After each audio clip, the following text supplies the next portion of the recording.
नमस्कार, मेरा नाम है मृत्युंजय शर्मा और आज के इस एपिसोड में हम एक ऐसे सवाल का जवाब तलाशने जा रहे हैं जिसने विज्ञान से लेकर साम्राज्यवाद तक सबकी भाषा में अपनी जगह बना ली और कैसे इसका संबंध 1757 के पलासी युद्ध से जुड़ता है जिसने भारत में ब्रिटिश साम्राज्य की नींव रखी। बंगाल के तत्कालीन नवाब सिराजुद्दौला का क्या है ब्लैक होल ऑफ कैलकाटा से कनेक्शन? आखिर क्या था यह कैलकाटा का ब्लैक होल?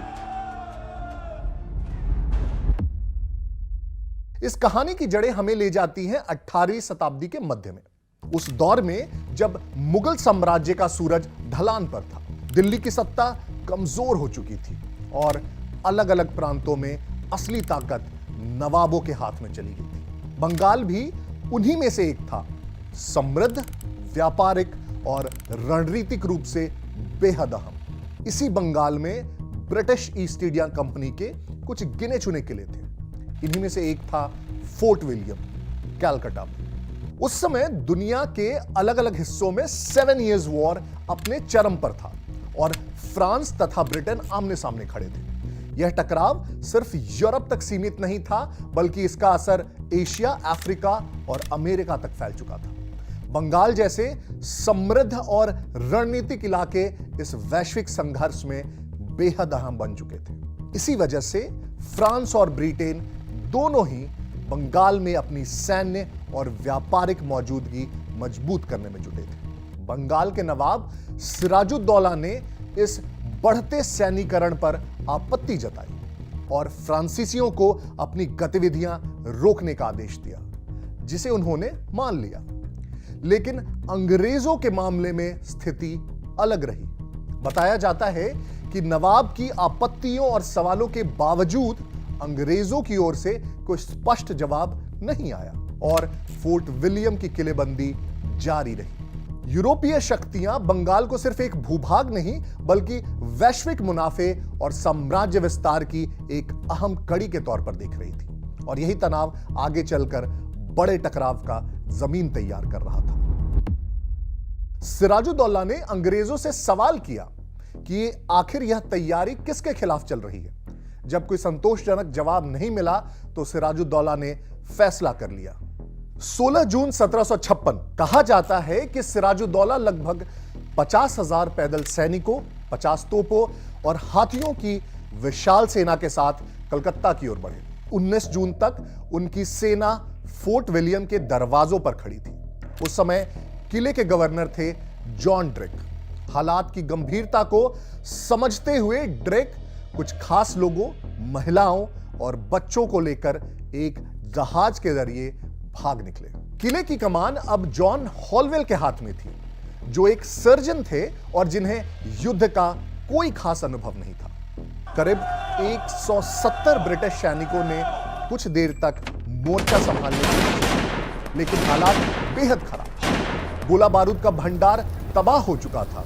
सामने नवाब की विशाल सेना थी और फिर 20 जून की दोपहर अंग्रेजों ने आत्मसमर्पण कर दिया। जॉन हॉलवेल को नवाब के सामने पेश किया गया।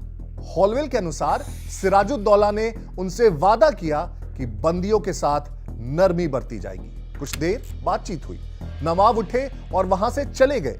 शाम तक सब कुछ सामान्य रहा, लेकिन फिर हालात ने अचानक करवट ली। कहा जाता है कि शाम करीब 8 बजे सारे कैदियों के साथ, जिनमें जॉन हॉलवेल भी शामिल थे, उन्हें बंद करने के लिए जेलरों को आदेश दिया गया।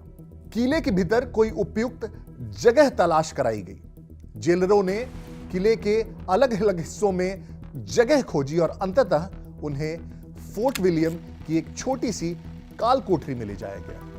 यह वही कमरा था जिसे सैनिकों की जबान में ब्लैक होल कहा जाता है। बताया जाता है कि जेल में डालने से पहले कैदियों के कपड़े उतरवाए गए। इसके बाद सभी को उस बेहद सकरे कमरे में ठूस दिया गया जिसका आकार महज 14 फीट लंबा और 18 फीट चौड़ा था। एक ऐसा कमरा जो सामान्य हालत में कुछ गिने चुने कैदियों के लिए बना हुआ था और यहीं से शुरू होती है इतिहास की सबसे भयावह रातों में से एक। उस रात 146 लोगों को उस कोठरी में ठूस दिया गया। 2 महिलाएं भी उनमें शामिल थी। भीड़ इतनी थी कि दरवाजा बंद करने में भी मशक्कत करनी पड़ी।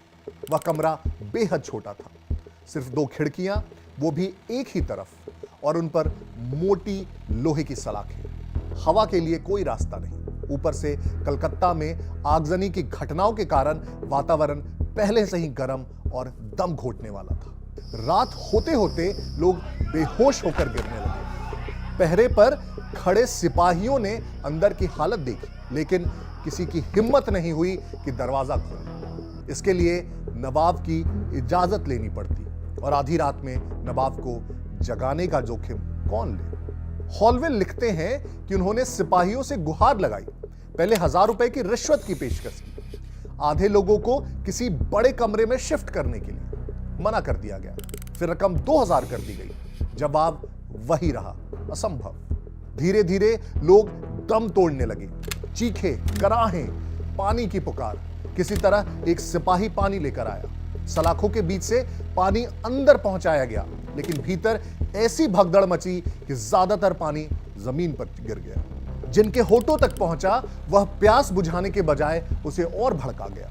लोग खिड़कियों की ओर टूट पड़े, भगदड़ मची। कई लोग कुचलकर मर गए। कुछ ने गार्ड्स को गालियां देनी शुरू कर दी, इस उम्मीद में कि गोली मार दी जाए और इस नरक से छुटकारा मिल जाए।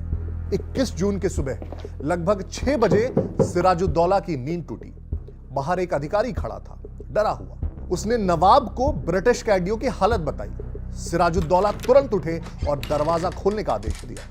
अंदर का दृश्य भयावह था, एक के ऊपर एक लाशें। कुल 146 में से सिर्फ 23 लोग जिंदा बचे थे, वो भी अधमरी हालत में। इन्हीं में से एक थे जॉन हॉलवेल। हॉलवेल किसी तरह मद्रास पहुंचे, वहां से उनकी कहानी ब्रिटेन पहुंची। रॉबर्ट क्लाइव ने ब्रिटिश संसद को खत लिखा, ब्रिटिश सैनिकों के साथ हुए इस अमानवीय जुल्म का बदला लेने की मांग की। इस घटना को ब्लैक होल ऑफ कैलकाटा नाम दिया गया और पूरे ब्रिटेन में इसका जबरदस्त प्रचार किया गया। इतिहासकारों का मानना है कि यहीं से पलासी की युद्ध की पटकथा लिखी गई। 1757 में रॉबर्ट क्लाइव के नेतृत्व में अंग्रेजों ने कलकत्ता पर हमला किया, पलासी की लड़ाई जीती और भारत में ब्रिटिश शासन की नींव रखी। हालांकि बाद के वर्षों में कई इतिहासकारों ने इस घटना पर सवाल उठाए। कुछ ने कहा कि 146 की संख्या बढ़ा चढ़ाकर बताई गई थी। कुछ ने कहा कई लोग पहले ही लड़ाई में मारे जा चुके थे। विलियम डालरिम्पल जैसे इतिहासकार मानते हैं कि शायद 65 लोग ही उस कोठरी में बंद थे। सच जो भी हो, इतना तय है कि ब्लैक होल ऑफ कैलकाटा सिर्फ एक घटना नहीं थी, यह एक कहानी थी जिसे साम्राज्य बनाने के लिए इस्तेमाल किया गया। एक ऐसी कहानी जिसने इतिहास की धारा मोड़ दी।